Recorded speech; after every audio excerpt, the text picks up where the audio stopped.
La fin du cric. Google sacrifie le journalisme sur l'autel de l'IA. La nouvelle barre de recherche alimentée par l'IA supprime les liens vers les articles, privant les médias indépendants de leur principal flux de trafic et de revenus.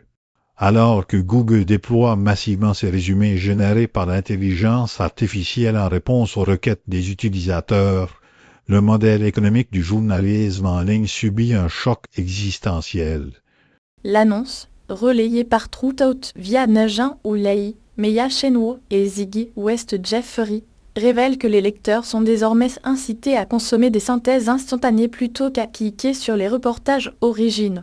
Cette transformation technique, présentée comme une amélioration de l'expérience utilisateur, réduit en réalité la visibilité des sources journalistiques et s'aborde la rémunération des auteurs.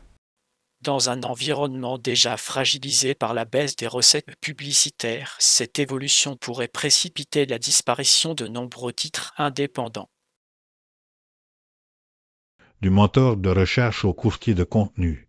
L'évolution silencieuse de Google, l'abandon progressif du rôle d'intermédiaire neutre au profit d'un extracteur de réponses signe la fin du web ouvert tel que nous le connaissons. Historiquement, Google se présentait comme un simple pont entre l'Internet et les pages web, rémunérant indirectement les éditeurs par le trafic généré. Mais avec l'essor de l'intelligence artificielle générative et le coût dérisoire de la synthèse de texte, l'entreprise a basculé vers un modèle de réponse directe. Les SGE Search Generative Experience occupent désormais le premier rang du mobile, reléguant les liens organiques sous un voile de contenu synthétique. Les données de SimilarWeb et SparkToro montrent que le trafic de référencement vers la presse a déjà chuté de 30 à 40% sur les requêtes informationnelles.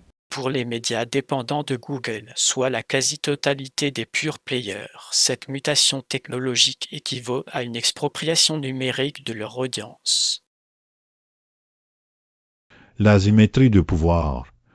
Quand l'algorithme décide de la survie éditoriale, Google impose unilatéralement ses conditions, transformant le journalisme en simple matière première pour ses modèles de langage, sans compensation ni contrepartie. Le mécanisme est implacable. Les larges langages modèles LLM de Google sont entraînés sur des milliards d'articles protégés par le droit d'auteur, mais les résumés qu'ils produisent cannibalisent le trafic vers ces mêmes articles. Les éditeurs se retrouvent dans une double dépendance. Premièrement, ils doivent optimiser leur contenu pour être indexés SEO. Deuxièmement, ils subissent la concurrence directe de leurs propres informations reformatées. Les tests menés par The Atlantic et The Verge montrent que les utilisateurs passent 75% de temps en moins sur les articles quand un résumé IA est affiché. Pire, les formats longs, les analyses, les enquêtes, pourtant plus coûteux à produire, sont les plus pénalisés car ils sont facilement résumables. Ce n'est pas une simple évolution technique, c'est une restructuration forcée de l'économie de l'attention au profit exclusif du moteur. Un ultimatum pour la presse indépendante. S'adapter ou disparaître. L'asphyxie programmée du journalisme de qualité pousse les rédactions à chercher des modèles alternatifs, mais la fenêtre de survie se referme rapidement. À court terme, les conséquences sont claires. Les médias qui survivront seront ceux capables de monétiser directement leur audience via des abonnements, des dons ou des partenariats avec des plateformes concurrentes Microsoft Copilot, Perplexity. Mais cette transition est difficile pour les titres généralistes qui perdent l'effet de masse du trafic Google. La menace est double. D'un côté, la disparition des revenus publicitaires de référencement, de l'autre, l'obligation d'entrer dans un rapport de force inégal avec Google pour négocier des licences de contenu.